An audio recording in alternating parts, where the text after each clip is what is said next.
ABN Marathi news मध्ये आपल्या सर्वांचं स्वागत आहे। ताज्या बातम्यांसाठी एबीएन मराठी न्यूजला सबस्क्राइब। सोलापूरमध्ये चड्डी गँगचा धुमाकूळ। काळा टी शर्ट, तोंडाला कपडा, घरफोडीचं सामान घेऊन फिरताना सीसीटीव्हीमध्ये कैद।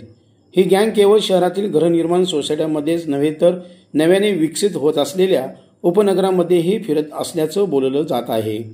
सोलापूर शहरात घरफोडीच्या उद्देशाने चड्डी गँग पुन्हा एकदा सक्रिय झाल्याचं समोर आलं आहे। मध्यरात्रीच्या सुमारास ही टोळी वेगवेगळ्या भागामध्ये संशयास्पद हालचाली करत असल्याचं सीसीटीव्हीमध्ये कॅमेऱ्यामध्ये स्पष्टपणे दिसून आलं आहे। त्यामुळे नागरिकांमध्ये भीतीचं वातावरण निर्माण झालं आहे।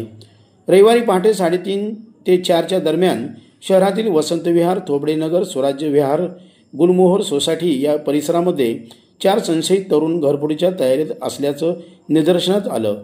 विशेष म्हणजे या चौघांनी चेहऱ्यावर कापड बांधलेलं असून काळा टी शर्ट आणि केवळ चड्डी परिधान केलेली होती। त्यांच्या हातात दगड आणि घरफोडी करताना उपयोगात येणारी काही साधनं असल्याचं देखील सीसीटीव्हीमध्ये फुटेजमध्ये स्पष्टपणे दिसून आलं आहे। नेमकं प्रकरण काय? रविवारी पहाटे 3:30 ते 4च्या सुमारास चौघे चोर पूर्णपणे चेहरा बांधून काळा टी शर्ट आणि चड्डीवर फिरत असल्याचे दिसून आले। त्यांच्या हातात दगड आणि घरफोडीसाठी लागणारे काही साहित्य असल्याचेही दिसून येत आहे। या गँगकडून घराची पाहणी करून नंतर चोरी करण्याचा प्रयत्न होत असल्याचं स्थानिकांचं म्हणणं आहे।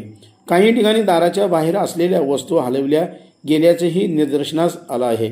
त्यामुळे पोलिसांनी तात्काळ पावलं उचलण्याची मागणी नागरिक करत आहेत। सोलापूर शहर पोलीस सध्या रात्रीच्या वेळी संशयितांवर लक्ष ठेवत कारवाई करत आहेत। मात्र अशा कारवायांच्या असतानाही चड्डी गँग मुक्त वावर पाहायला मिळत आहे। हे गंभीर बाब मानली जात आहे। ही गँग केवळ शहरातील गृहनिर्माण सोसायट्यांमध्येच नव्हे तर नव्याने विकसित होत असलेल्या उपनगरांमध्येही फिरत असल्याचं बोललं जात आहे। सदर गँगचे सदस्य स्थानिक आहेत की बाहेरून आलेत याचा तपास पोलीस करत आहेत।